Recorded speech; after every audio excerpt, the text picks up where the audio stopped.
Good morning, everyone. It's Lee Henson, President and founder of AgileDad, and it's time for today's edition of Daily Stand-Up. Without any further ado, let's get started.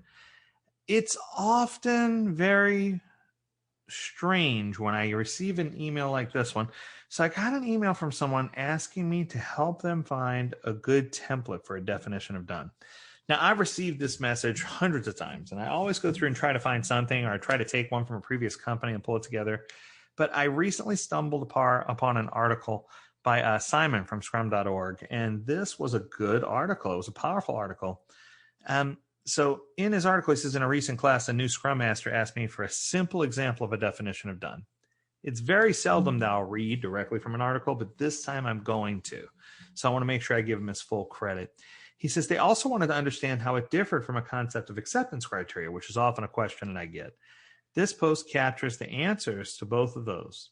I hope it will help you simplify this concept. First, some explanations for what these terms mean. Okay, so let's see if we agree. Here we go. So acceptance criteria are the commonly used complementary practice in Scrum where it's a set of statements that describe conditions that must work satisfactorily in order to be accepted by an end user, customer, consumer, or stakeholder. Acceptance criteria increases transparency around what is required to complete a piece of work for someone's satisfaction. I agree. Sounds good. In this first part, though, he says acceptance criteria is optional. I believe that without acceptance criteria, you're setting yourself up for failure. So to be quite honest, outside of that, I think this is a perfect definition for acceptance criteria, but I definitely think that you still need acceptance criteria there at the backlog item level. Now, definition of done is positively part of Scrum. It's the commitment to the increment and provides a full description of the state of the increment when it meets the quality measures required for the product. A definition of done increases transparency by providing a shared understanding of what work was completed to a minimum level of quality. And I think that makes sense. It works. But I think that it's still a loose definition of done. It's not very visual for some people. So let's hope the example that he gives is visual. So in the example, he says, if we ran a bakery, I can live with that. Let's do it. Our product is baked goods that are sold in our shop to passing customers. Okay, sounds good. We have 2 items to create that are currently in our product backlog. Each one has acceptance criteria defined to help us understand aspects of the work needed to be carried out. Here they are. So product number 1 is baguettes. Oh my goodness. I don't know if he could have made this article any more painful for me. I'm not eating any carbs right now. I'm eating very low carb. So now I'm talking about baguettes. Oh my goodness. One of my favorite things in the world. Okay, anyway. So here's the acceptance criteria. Each baguette should be at least 18 inches long and should have a diameter of at least 2 inches. Got it. Each baguette should be cooked for 20 minutes at 220 degrees. Okay, I can live with that. Each baguette should be golden brown all over after cooking. Sounds really good to me. Product number 2 is iced cinnamon buns. So it's iced buns.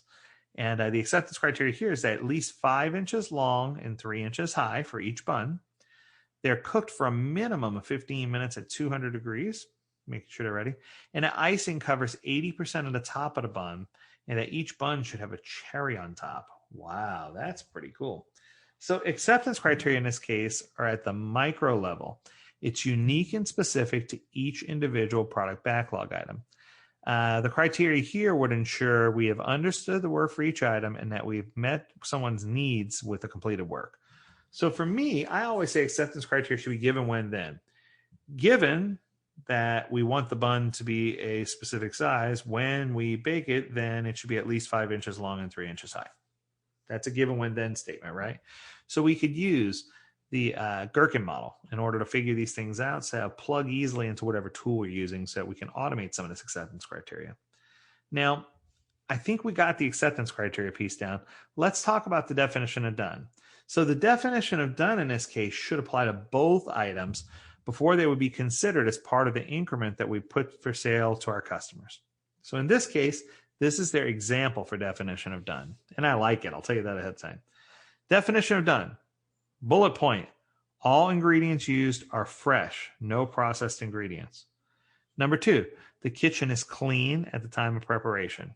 Number 3, the product has been visually inspected after cooking. It's attractive and defect-free. Number 4, one product in each batch has passed a taste test before the batch is put out for sale. The definition of done is more at a macro level, and it's applied to all the product backlog items before they can be considered as part of the increment. I like it.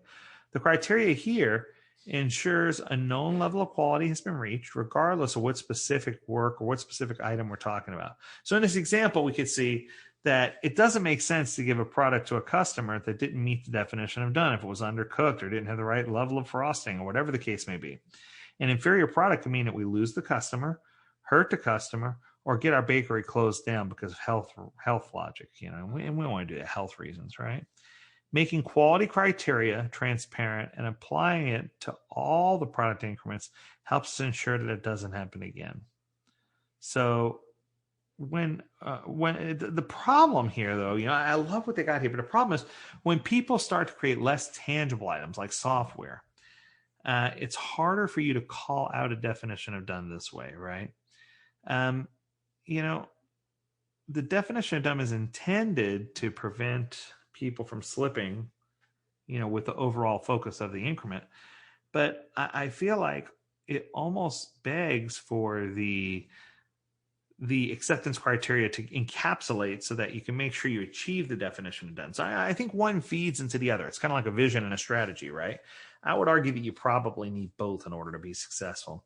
But the one thing that I do know is that if you follow these guidelines and that if you look at the definition of done as a tool, that you can probably lean on it quite a bit and get great value out of it. Now, one of the things that I challenge my teams to do is to ask challenging questions like, who's using our tool now? Who gets value out of the tool? Who's going to be paying for it? Who's going to be maintaining it? And if you answer those questions, it's going to help you create a solid definition of done that can last throughout some time. So I hope you enjoyed this message. As always, we encourage you to visit AgileDad.com where you can learn more about this topic and many others. And if you have a topic that you want to hear on a daily stand-up, please reach out right away to Kim, K-I-M, at AgileDad.com. We would love to hear from you. Thanks a bunch. Until next time, stay healthy, stay well, and stay agile, my friends. Do take care.